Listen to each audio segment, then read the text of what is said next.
Well, what is going on, everybody? Welcome everybody into the Overreaction Buffalo Postgame Show on the Overreaction Sports Network, presented by FanDuel. My name is Joe Miller, and you can find me on Twitter at Joe Miller Wired, alongside my two co-hosts, former Buffalo Bills offensive linemen that have played in a snow globe game or two, John Fina and Jerry Ostrowski, who you can find on Twitter at John Fina and at Ostrowski_Big O. We are so excited that you are here joining us live right now on YouTube. Please do us a favor. Please like, please subscribe, whatever platform you are consuming this presentation on right now, whether it is live on YouTube or in podcast form on Victory Monday, Victory Tuesday, Victory Wednesday, Victory Thursday, Victory Friday.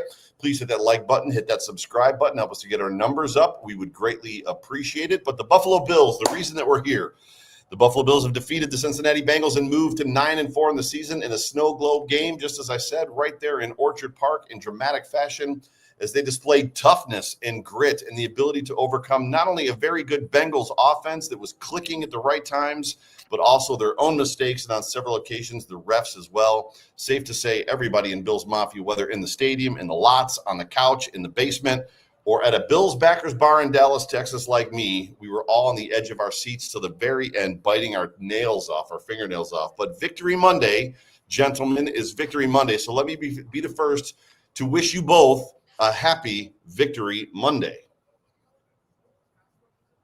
Well, thank you, Joe. Happy Victory Monday to you, too. And to you, Jerry. Actually, and to all of Bills Mafia. You're doubled up. You've got Victory Sunday doubled and Victory Monday doubled there, John Fina. I do. Congratulations to the Duke Blue Devils for going breach into the ACC championship game. But breach babies are as beautiful as traditional babies. And when we find out we get to go to lovely El Paso for the Sun Bowl and play the Arizona Wildcats nemesis, Arizona State University. So I'll be particularly up for Duke to win that game because I despise the Sun Devils and Blue Devils. Oh, I just realized that was going on. Holy cow. Gotcha. I'm sorry. I got about 2 hours of sleep over the past 35 hours. I don't know which way is up, down, sideways, or backwards. Not only 2 hours of sleep in the past 36 hours, but two different occasions of hard, like, adrenaline drain from you as well, like emotional drain. So this is not a recipe for success, I don't think, Jerry. So you and I might be carrying the show a little bit. Jerry Ostrowski. What's funny is a good friend of ours that will remain nameless was at the game with Mr. Fina and Mrs. Fina and their friends, and I did find it fun and humorous that John suffers the same plight that I do while watching games. It's one of the more miserable experiences that you can have as a parent, especially a parent that's played this game at a high level. You feel every ebb and flow known to man because you've done it. And when you watch it, it's like you have PTSD and, you have the joy and the fall, but it's even more so. And, yeah, man, I was so excited for you guys. I watched it last night. It was an awesome game. I thought Bruno played his rear end off. Man, he was coming after people in the run game, playing really good. Recovered a fumble. And the best thing about it was Duke did what I wanted them to do, which was they created massive chaos throughout the college football world, and I'm all about chaos. So I know our listeners want to get to this Bills game, but I had to say that because I'm very proud of Bruno, the Fina boys, and John and all. It was an awesome experience to watch that on television. Thank you, Jerry. It was fantastic being there. Thank you, Joe. Yep. So as we get into this football game, I guess, for me, you talked about ebbs and flows, Jerry. I had a draft. I still have a draft in my Twitter, in my X account, that basically says, so the Bills, Ravens, and Chiefs are all going to miss the playoffs this year. And that was after the Bengals went up by 2 scores after the James Cook fumble, because there was, 9 minutes left, something like that left in the game. And this game was just an emotional roller coaster. I have a lot to say as it pertains to, and have had a lot to say just about Zach Taylor's ability to just offensively do great things against Sean McDermott defenses.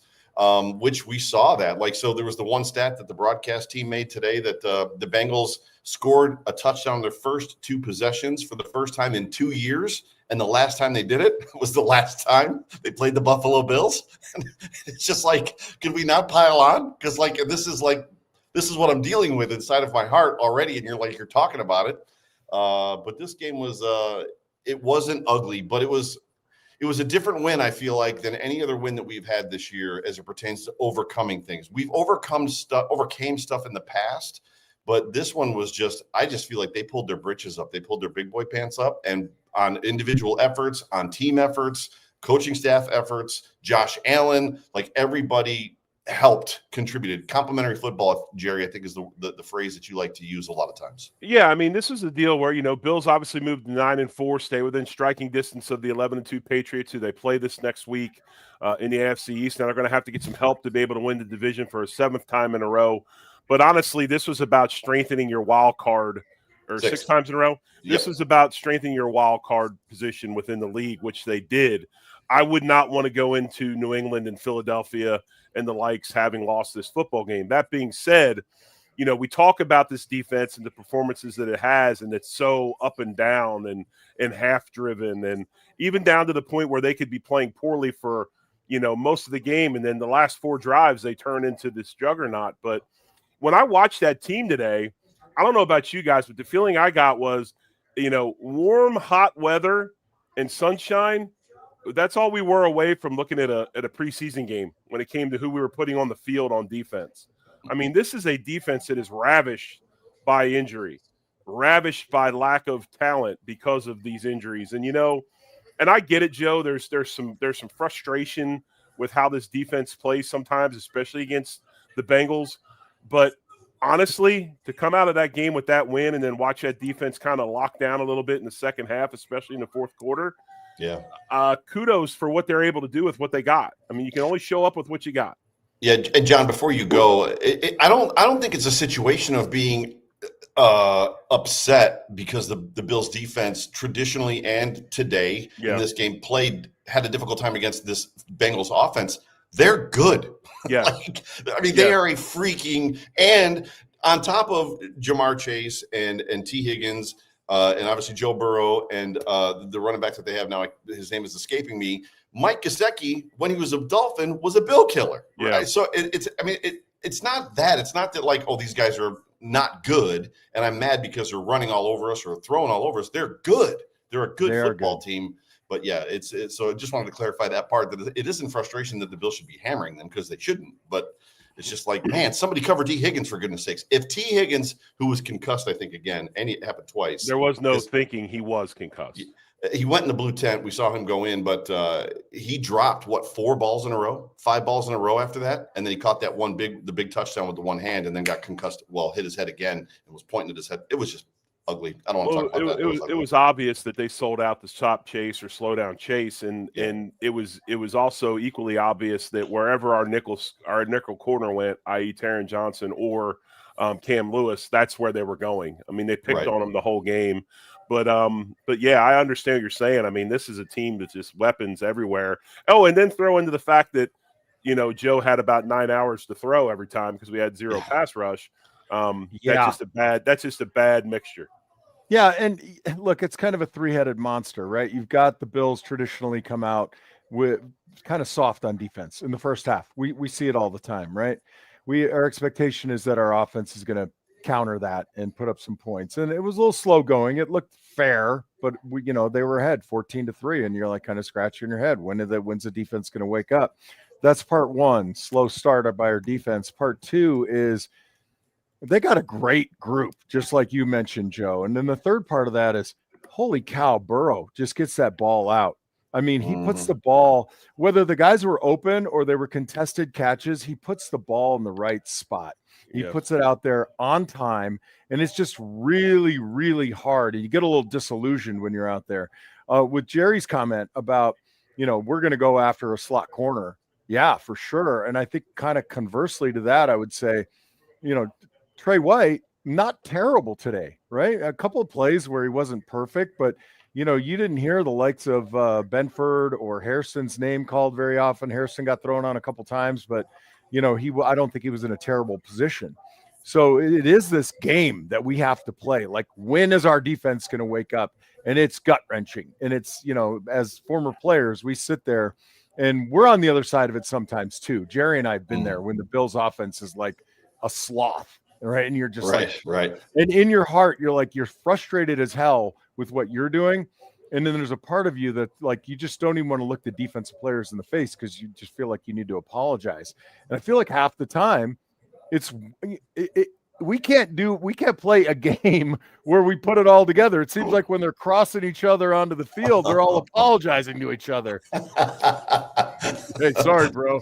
We'll do better next series. Like, come on. Low fives, not high fives. Low Yeah, fives. That's great. And actually, the Dude Awards segment for this episode should be interesting, just because there's a lot to go around. I feel like on both sides, as far as the up and the down, and this, you almost got to wonder, not to give it away, but like maybe this is the game where we give Josh Allen a Dude Award because the dude was a monster on the football field. Some of the throws he made were absolutely ridiculous. You talked about defensively and the time to throw that Joe Burrow had. What has always struck me as odd, and this isn't necessarily a Bill specific thing, it happens to many teams. We saw it in this football game where the Bills will bring a blitz. And then there's this big giant mash. You see the big giant mash in the middle because John Fina taught me to watch the line first. So I watched the line first. And then on the corner of your eye, you see the guy flash as he's blitzing through a gap and then just right into the pile. And I'm just wondering, like, did he see a gap? Did he not see a gap? Was a gap supposed to open? Like, what happens in that moment where he just runs and mashes himself into the pile and then just becomes more of the pile that Joe Burrow's behind with a ton of time to throw? Does that question make sense? No, it totally makes sense. It does. It's not a great question because when you talk about it like the pieces are static on the chessboard, right? I mean, you give credit to offensive linemen, running backs, and quarterbacks for picking up the free guy, right? That's the question. So is that a stab by like you were Jerry? You see him coming out of the corner of your eye and you like get an arm out there or like shift your body to him to stop him? I mean, you have certain contingencies, right? You try to account for 6 or 7 guys if you are 5 or 6 guys to block, and you're going to take the most dangerous of the one fewer than they have. Okay, so when you're a slide protection, a 3-man slide to the left, you can actually take 4 guys as long as only 3 of them come, but you just don't know if it's the guy off the edge or the guy coming from depth. So before we even get to that, though, I like kind of scratch my head. A snow game, bad footing in the first half until the weather cleared up a little bit. And I mean, it was just like common sense that Burrow was going to hit these 8 and 9 yard throws. And we just kept being a little bit soft on those. And if there was ever a time, Jerry, where we run a dog where we drop the ends, I would feel like this would have been the game, right? In the first half. And then secondarily, it's a risk against Joe Burrow bringing an extra guy, bringing pressure because his timing is so good and he gets that ball out. So I'm not surprised that some of our pressure didn't get there, but I'm also the type of guy that's like, you got to try it. Death by 1,000 cuts is not who I am. So look, it all worked out in the end. They did a hell of a job up front and scheming us. That's for sure. It also has to do with theory and how you want to block it and pick it up. And you saw both examples this game. Cincinnati wants to keep backs in. They want to leave extra guys in to help pick up the blitz. And a big part of that is because they've got Chase and Higgins and some other guys that can win one-on-one matchups. So they just need to give them enough time to let them clear man coverage, which is what you saw today, a lot of man coverage in those situations, and they had success. Then you have the Bills and the way they handle things. And the prime example of that is when you saw Deion Dawkins for the first time this season, because he's had some other opportunities to do it and he hasn't done it. He pass sets and keeps the pocket wide with the defensive end, and at the last minute comes in and picks up the blitzing linebacker, which allows Josh to get out and make the big run for the touchdown. So it's just how, theory of how you want to pick it up. Buffalo doesn't like to leave backs and stuff in. They want backs and the tight ends and everything to be kind of an outlet pass if they need it. Where Cincinnati, because they've got confidence in their receivers and their tight ends that they're going to win one-on-one matchups, they'll leave more guys in the block and allow those guys to win in routes. And that's kind of the difference the way you see it. Yeah. And Jerry, I love what you're saying, and I know you're going to agree with me on this. Both things can be true. I mean, Yes. if you look at the Hawes touchdown, he sat at the line and then just floated right out there to the goal line, and boom, you got the touchdown, right? If you have a back staying in the block, they can chip, they can sit on the hip, and then those linebackers start to forget about them because everything is developing around them, and then they sneak out, and they're basically the same thing as being either, you know, a flat or a bubble screen release type of guy, except you're fortifying the edge a little bit. So both things can be true, and it's a little bit of a head scratcher why we don't just add that wrinkle every third time or every other time to 5-man protection. Well, I think this was the first game we saw, guys, where a team that we were playing didn't really make a true concerted effort in their blitz package and stuff to account for Allen and play for the right side scramble and all of that. They just ran basic pressures that they would run. They didn't do anything special for Josh, and that's why you saw Josh get out and make a lot of the plays he made. So, you know, that's why Buffalo does what they do in blitz protection, because they've got superhuman back there that can make the plays he makes with his feet. But, you know, where he's had issues is where you got teams that really account for it.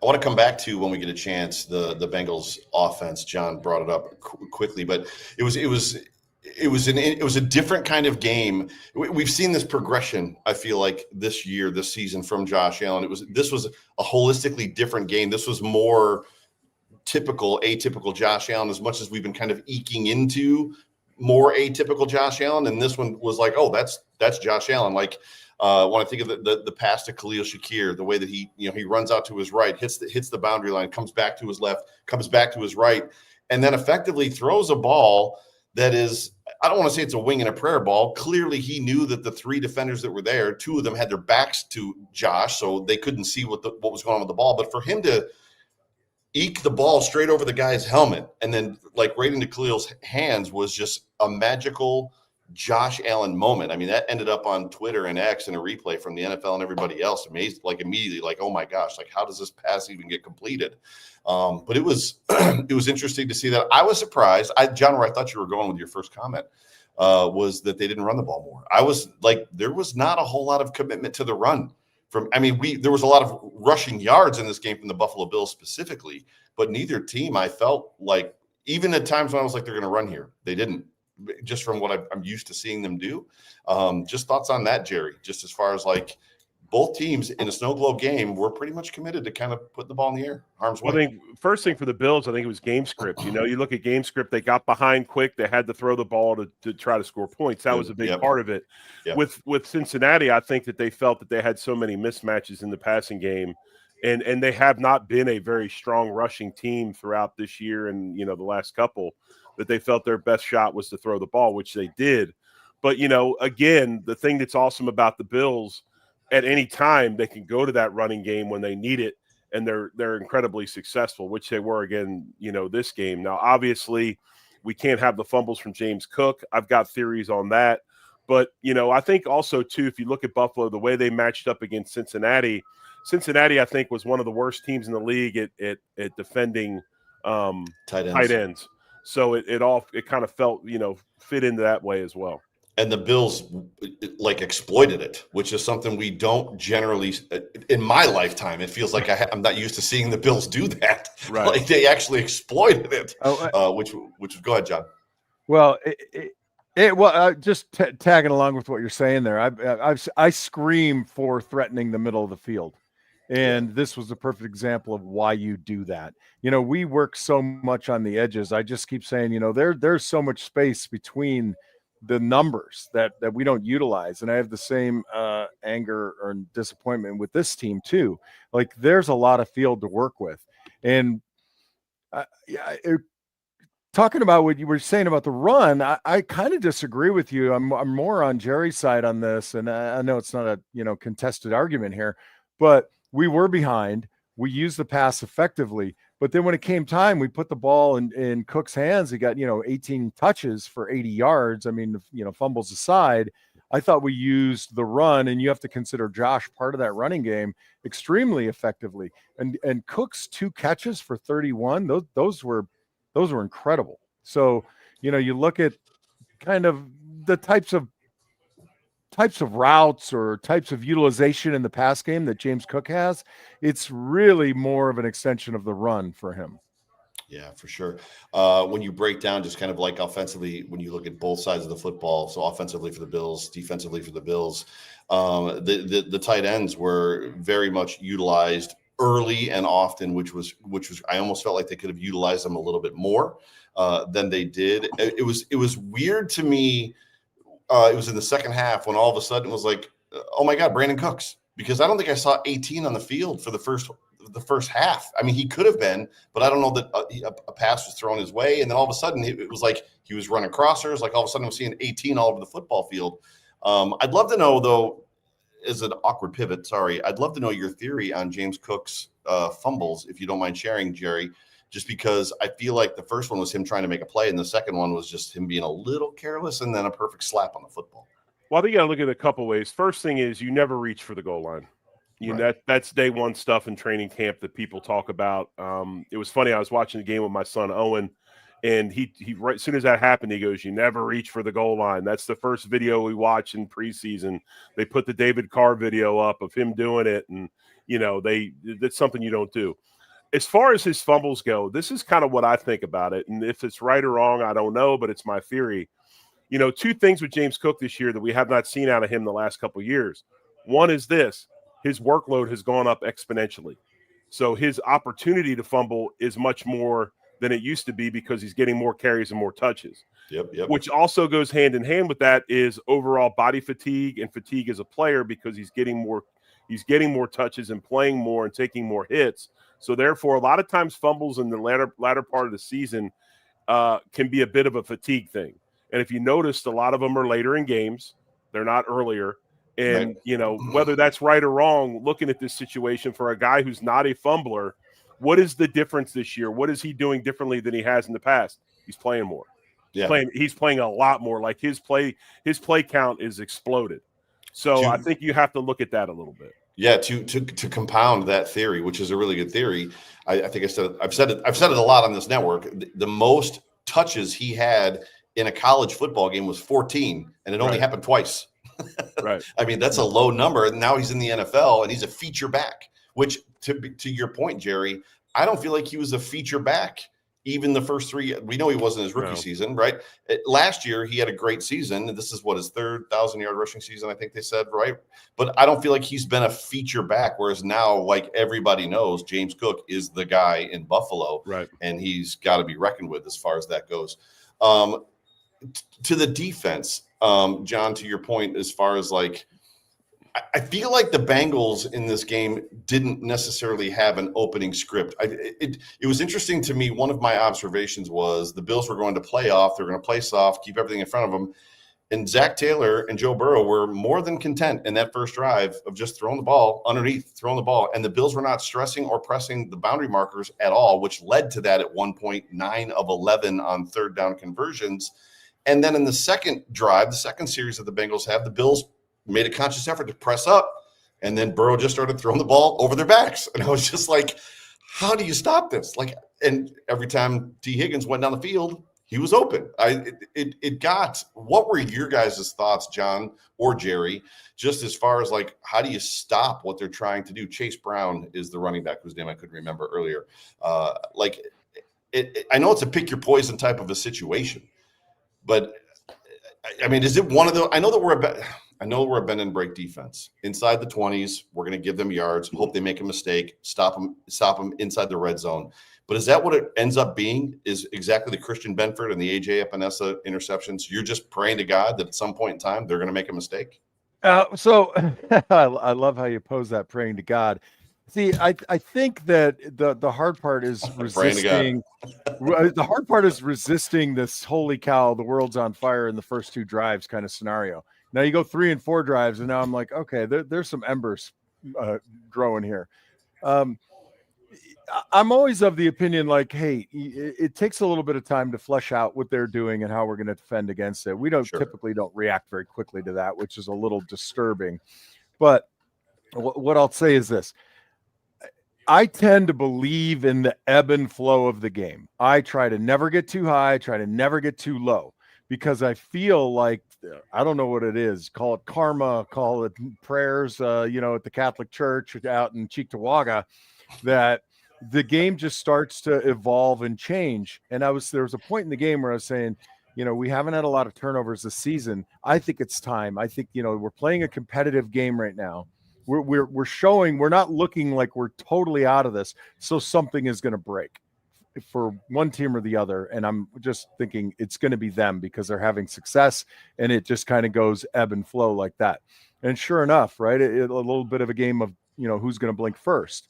And fortunately for us, and people say, well, it was lucky. It's not luck that those guys are training and working their butts off, and Christian Benford elevates at the appropriate moment and snags the ball out of the air. It's not luck, just as it isn't luck when, Joe Burrow or Josh Allen throws a ball on time and a completion out into the 14-yard out route. These are skills that are developed. So frankly, I just have this opinion that there's so much of the game that happens in the third and fourth quarter that as a Bills fan, I'm willing to give up the first half, which I totally hate about me. But the last point I'm going to make is I got off the plane, I get home, I turn on the TV, and it's a Snow Bowl. And I'm thinking I'm having PTSD from that horrible playoff game that we had in Buffalo with the Bengals. With the Bengals. And it's starting to look exactly like the same crap we were doing. Oh, we'll just keep it in front of us. And they just kept driving the field, and good things happen. But I believe that this defense is getting better. I think the back end is getting much better. And it's a function, like Jerry said, what combination of guys can we have up front, given all the injuries, where we can start to produce something pressure-wise to help the back end. Yeah, I know we're going to talk about just breaking down some plays on the Salen's Off Tackle with John Fina show tomorrow. And I want to ask a question to Jerry just about some of the stuff that he saw, because you were making a couple comments in the Discord channel. I think, John, you were as well. But before I do that, just to kind of wrap up it isn't luck and the prayer thing, Christian Benford in his post-game presser, they had him on the stand. He actually said it kind of was luck. He was not supposed to leave his feet, but for some reason, and he said God made him jump at that moment, because he wasn't supposed to jump. He was supposed to stay flat and let the ball go over his head, but he just reacted and jumped up. Well, the reason he wasn't supposed to jump, because on that blitz, he was also the contained player. So if you leave your feet, you can lose contain, and that back gets outside. So that's kind of why he was saying that. But I'm really glad he decided to listen to God and jump. Exactly. Jerry and John too, but Jerry specifically, in the Discord, you guys were both having not conversations. You guys both brought up just things on the offensive line that weren't going well. What did you not specifically see, but what were kind of some of the things that you saw, whether it was Dion or just some other stuff that you saw that just maybe Jerry didn't look as good as you would like it to look at times? Well, I just think that when you looked at us up front, and we're just having some issues right now in pass protection outside. Obviously Vandermark is a big physical player that can move people in the running game. I thought the one holding call against him was garbage. I didn't see the other one. But he's kind of a liability in pass protection, and Dion's had some issues of late in the last three games or so with some pass pro issues as well. And honestly, to shore some of those things up, it would be nice. It'd be good. I mean, we've been used to pretty clean pockets for quite some time, but lately it's been a little bit trashy as far as guys at Josh's feet and things like that. We gave up 3 sacks again today against a team that didn't have their best pass rusher. Really don't want to see that, but that's probably where I'm looking at, is we just need to clean some things up, especially outside in that pass protection, and make sure we're giving Josh as much time as possible. Yeah, I want to piggyback with Jerry there, and I'm not going to say 3 sacks. It was 2, in my opinion. When Josh scrambled forward, the defensive tackle lays off and pulls the quarterback down. That's not on the O-line. It's still a sack. It counts against us in everybody's mind. And this is a perfect example. Vandermark, he is not a great pass protector. This is why you chip. This is why you threaten whoever's out there on the edge. I don't care if Hendrickson can't play. There's somebody out there getting paid to be a beast, and just chip him a little bit, give him a little hand. And then on the other side, I would have never survived in this league if I didn't have a real dedication to, one philosophy or technician, whatever you want to call it. And I had to stick with that, because once you get away from it, the wheels start to come off. And I think Dion is suffering a little bit from, kind of playing loose and free. And there are times when just that proper 6-inch step on the snap of the ball is going to put him in a much better position. And I got a particular play I'll look at tomorrow on the Off Tackle Show from Salins. It's just a little messy, and that's the nicest way I can say it. Gotcha. And speaking of messy, Joe, what happens, Joe? What happens when you get a handful of wings? You get messy, baby. You get messy. I've always said chicken wings are the best first date food because you can't eat them clean. And if you're going to have those wings, you might as well have them from Frank and Teresa's Anchor Bar, the original chicken wing made famous by the Anchor Bar, hell, before I was born or God knows when. But you can go all over the country and go to one of the 17 franchise locations, including one in Tucson, Arizona, Frisco, Texas, and opening in Raleigh, North Carolina. But when you get to Buffalo, you got to go to Main Street, the original Anchor Bar, and try their wings, try their beef on weck, their wraps, their salads. It really will make a difference in your life. It'll make your trip to Buffalo very, very special. I'm lucky enough. I got one here in Tucson, and I'm telling you, these are great wings. Thank you to the Anchor Bar for sponsoring the Overreaction Sports Network. Jerry, were you going to say something before I jump into the stats? Actually, I was going to do what I was told to do, which was read the Anchor Bar ad, but my man John Fina took that over for me, so that was fine. He was Johnny. And I was going to tell you that you're very close to Frisco, Texas right now, Joe, so you could always go over to the Anchor Bar and have some of those fine wings. Yeah, I might have to make a trip over, take some of the work peeps over as far as that goes. I know that the Anchor Bar as well, for those that aren't in Buffalo, they are official Bills backers locations in certain areas around the country. And sometimes when I'm traveling to a new place, specifically Dallas, Texas is one of those places that I haven't been to a bunch of times. This is my first time really kind of being here for a couple of days.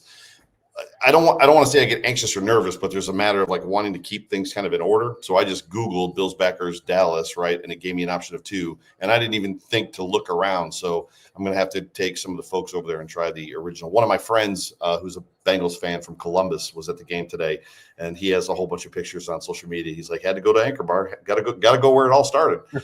So absolutely. And he had a great time at Anchor Bar on Saturday night. He had a great time with the game too. Didn't end in his favor. Thank goodness for us. But yeah, it was good. So I'm going to hit some of these stats real quick. Again, as always, feel free to to stop me anytime you'd like. If there's something you want to pull out. Josh Allen on the day was 22 of 28. What is that number? Anybody know off the top of their head? No. 22 of 28. Oh, percentage? 78% in a snow globe game for 251 yards, 3 touchdowns, got sacked 3 times. I love that Google is now putting the passer rating here for 139.7 passer rating in a game that isn't necessarily what you're thinking of when you think about throwing it all over the yard and having a super prolific day throwing the football. Rushing, James Cook 18 of 80 for 4.4 average. Should have had a touchdown potentially. Well, I guess it was on the same drive. Should have had at least one of those touchdowns. By the way, I should know this answer. I'm going to stop here. John, I understand and I know the rule, and I was in a place where I couldn't hear super well. If you fumble the ball at the back of the end zone or through the end zone, an offensive player does. It's a touchback. The defense gets the ball back, or the opposing team gets the ball back in the 20. It went out inside the 1. Why did they spot the ball? Where did they spot it? They spotted it in a weird spot. Why didn't the offense get the ball at the 1? You mean when there was a holding penalty? Oh, it was a holding penalty. Yes, there was a holding penalty on that play. So if you remember, so the issue was if they could have declined that holding penalty and the Bengals, taken the ball. Well, the Bengals actually did accept the holding penalty. Correct. Then got a call down about the video. So then they challenged it, and then when they saw that it went out at the 1, they took the penalty and went. Got it. Okay, because I was literally sitting there going, do I not know this rule? Like, does the ball get reset for the offense at the 20 as well if it goes out? I was like, I feel like I know you can't.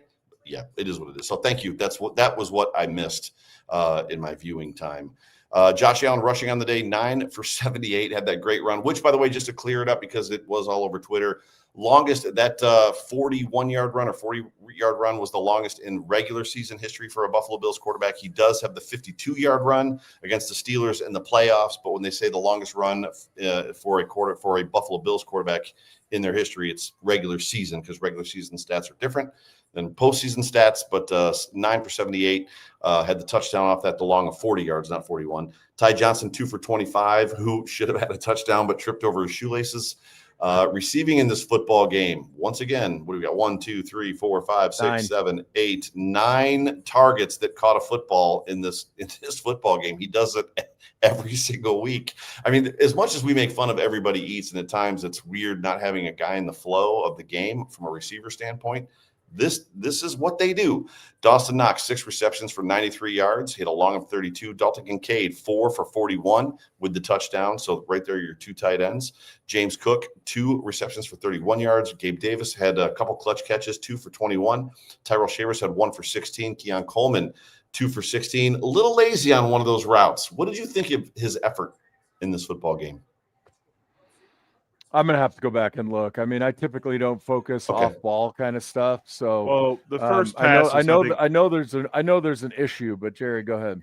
The first pass, I think, is what Joe's talking about. And it's one of those deals where he was kind of tippy-toeing through his route because of the snow or whatever. When he turned and the ball was coming to him, he did the thing. He made the mistake that some young receivers do. In that point in time, you got to go back to the football. You can't wait for it. If he goes back to the football, he stays in front of the DB. He sat there and waited for it, and the DB was able to cut in front of it. So I think that was the biggest thing. But if you look at the other routes and things he did, I thought he was fine. Yeah, that slant that he caught for the first down was fantastic as far as that goes. And just to add on to what Jerry's saying is he begged for this scrutiny, right? He's going to get it. And if he has 20 plays in a game, they're going to look at them up, down, and sideways, where they won't even look at maybe half of Gabe Davis's plays. But when you ask for that scrutiny, you're going to get it. Yeah. Khalil Shakir, 2 for 16 with a touchdown. Ty Johnson, 2 for 14. What do we got? Jackson Hawes, 1 for 3 with the touchdown. And then Brandon Cooks did get targeted as well in this game. I don't see there were the 2 interceptions, AJ Epinesa, and then Christian Benford with the pick 6, which was freaking fantastic. Everybody was losing their minds at that point. Team stats: the Bengals had 338 total yards in this game. The Buffalo Bills 416. Passing yards 276 for the Bengals, 233 total for the Buffalo Bills. Rushing yards 62 to 183 for the Buffalo Bills. Yards per play 6 to 6.9 for the Bills. First downs 25 for the Bengals, 22 for the Bills. Third down efficiency, what a number for the Bengals. 10 of 12 they finished this football game. 6 of 11 for the Bills, so a little better than 50%. Fourth down efficiency, it's interesting to me that the Bengals did not have a fourth down try in this game, because it felt like every single time they had the football, I was like, this is fourth down territory. But I guess what it looks like is they made it on third down every single time they converted on third down, so they never had to try a fourth down. The Bills were 3 of 4 on their fourth down plays. Total plays 56 to the Buffalo Bills 60. The Bengals with 56. Sacks allowed, 1 for the Bengals, 3 for the Bills, which continues to be a little bit of a problem for the Bills. 2 punts for the Bengals. Penalties. Hey, Joe, I'm going to stop you because you're probably not even looking at me, because you're looking at the stats. When you look at 6 of 11 on third down efficiency, okay, we went for it 3 out of 4 times on fourth. So it's sort of that number's actually better because it's in the same series, right? You're adding up. So you could conceivably say we were 9 for 11 on those series because it's an extension of that series. Right. That's all I want to say. Yep. No worries. Time of possession. This is an interesting stat because the Bengals had 28 minutes, the Bills 31, almost 32. Interesting because after the Bengals' second possession, I don't know if you caught it on the broadcast, but the Bengals had the ball for like 14 minutes to the Bills 2 or 3 or something like that. It was like crazy lopsided after that second possession by the Bengals. Field goals 0 for 0. The Bills made 1. Prater had 1, and then red zone made attempts 3 of 3 for the Bengals, 3 of 5 for the Bills. Before we get to the Dude Awards, do you guys want to expound on any of the stat stuff? Anything stick out to you, Jerry? Yeah, I think that the Bills and their willingness to go for it on fourth down when they did, how they did, I think this was it just showed that there was no hesitation by McDermott this game. He was playing to win this game. It was he understood the importance of it. I think they knew the importance of it, and they needed to get this thing done, considering what they've got coming up schedule-wise and how this all fits in with the wild card situation and the playoff situation in general, considering I think the Bills after this game went up to about 96% chance of making the playoffs after this victory. So, props to McDermott. I thought he was really aggressive, not only just on the fourth down calls, but the way he went after him on the blitz and trying to conjure up some sort of pass rush. I thought it was good stuff by him. Excellent stuff. As far as where we're going in the show, we are going to now break down into the Dude Awards. And for those that might be new to this program, people do arrow up, arrow down, thumbs up, thumbs down. We on this program on Overreaction do the Dude Awards. So if a guy played really, really well, we give him a Dude Award, which basically means, dude, good job, great game. And if a guy did not play super well, we give him a Down Dude Award, which is kind of the, dude, we probably got to talk after the game. We need to watch some film.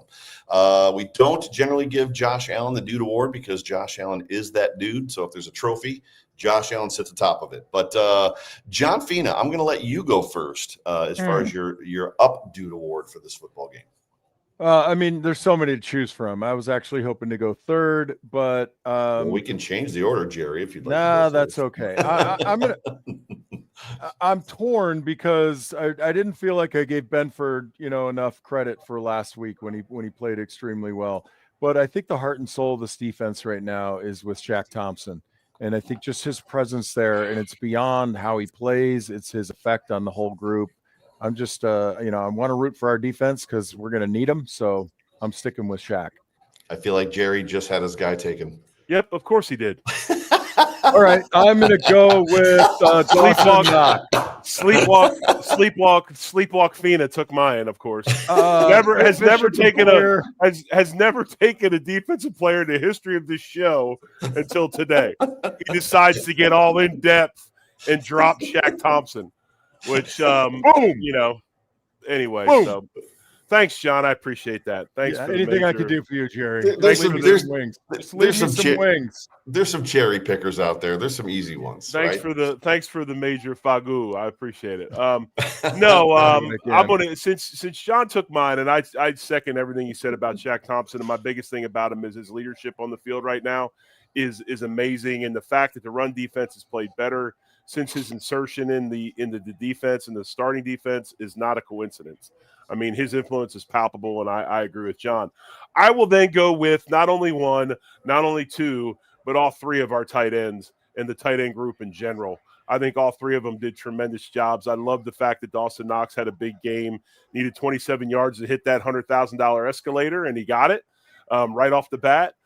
Kincaid showed a lot to me today, dragging his legs out on the field and playing big with the hamstring, and then also the knee that's flared up, which is, I would have to think, a knee that just kind of flares up on its own like that, it's pretty much trash, and they're going to have to do something about it. But Kincaid showing a lot of heart, showing up. And then, of course, Jackson Hawes. I mean, he's not just a hammer. He's got the ability to go open when he needs to, has really good instincts.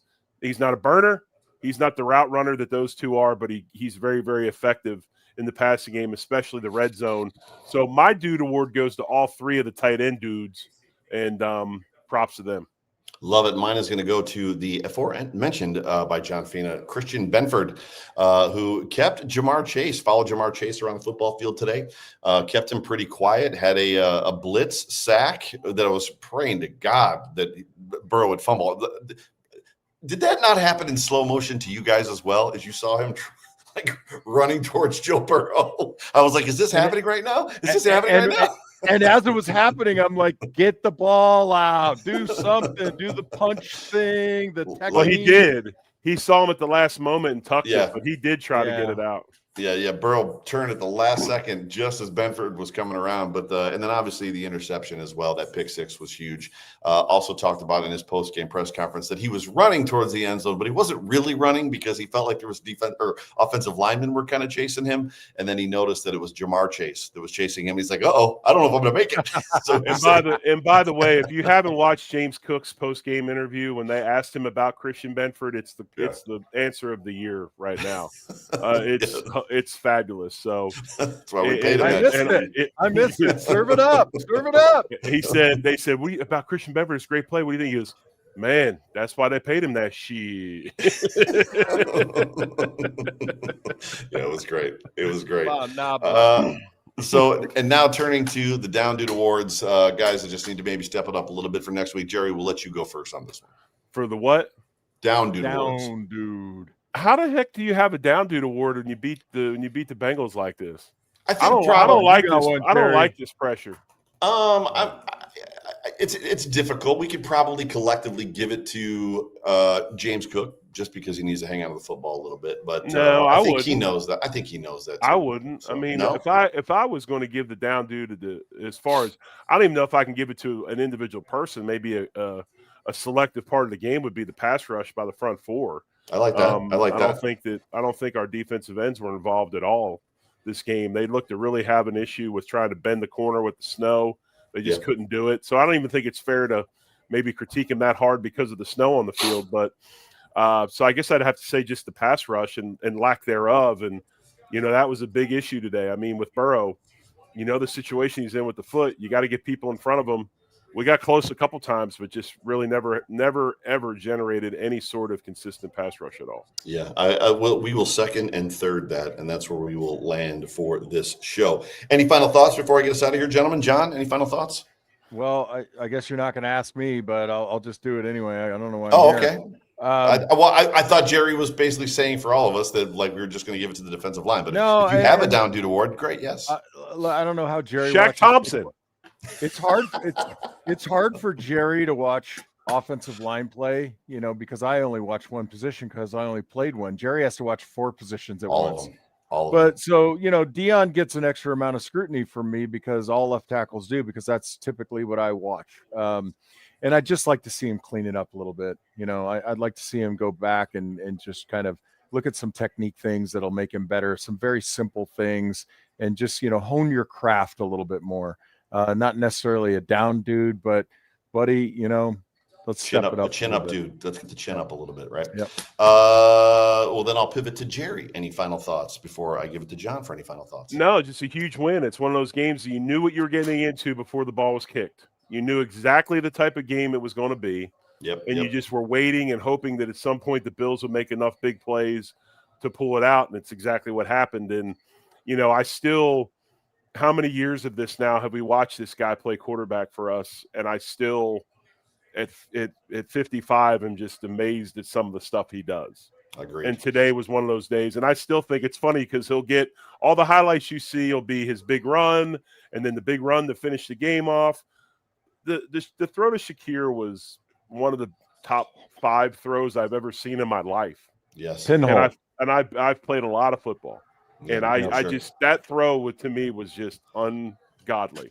Not only did you know what you were going to get from them, there was a feeling for me that they were looking forward to this game because they know how they play against us, and they a lot of times have had success, or have always pretty much with Joe Burrow have had success against us. So I feel like they were had a lot of anticipation for this game too. The Bengals, that is, kind of going in, so you knew what you were going to get, and you were getting an opponent that already knew in their mind, we've got the tools we need to put them under. So, John? Yep. Just like to invite everybody to lovely, cosmopolitan, exotic El Paso on New Year's Eve to see the Duke Blue Devils take down the ASU Sun Devils in the venerable Sun Bowl presented by, is it Tony the Tiger? Tony the Tiger Sun Bowl. Root for Duke, the ACC champs. Congratulations to Roman and Bruno and all those wonderful families, those Duke families. That's my final thought of the day. And by the way, remember the other day when Zig was like, yeah, if the Duke goes to a really cool bowl game, we ought to all get together and go. Shoot me a text, Zig. Tell me how that was. Okay, just to say, I was there 3 years ago, UCLA and Pitt, and I was like, I don't really want to come back here. But I've played there twice. I've played in that stadium twice in college. We used to play UTEP quite a bit. Gotcha. Well, coming up on the Overreaction Sports Network tomorrow, Monday, the Salen's Off Tackle with John Fina show with John Fina, who's on the screen right now, or whose voice you're listening to. He's going to break down some plays and talk about what went well and maybe some a little bit that didn't go necessarily well in this game. Tuesday, on the beat, we've got Dom Tibbetts from Channel 7, Buffalo Bills beat reporter, Wednesday, 7 days to Sunday, and then obviously rolling into next week, we've got the walkthrough, and then, of course, Mafia Bets, and Dan freaking crushed it again this week. I don't know what he's doing, but the dude just... It's witchcraft. Warlock. It's definitely odd. It's definitely odd. But everybody, thank you so much for hanging out with us for this post-game show. The Buffalo Bills are 9-4. Happy Victory Monday. Happy Victory Tuesday. Happy Victory all week to all of Bills Mafia all over the country. For me, for John, for Jerry, for Zig, for Dan, and for Anthony. Appreciate you guys. Love you. Go Bills. Today, tomorrow, and always, go Bills. Much love. Go Bills. Go Bills.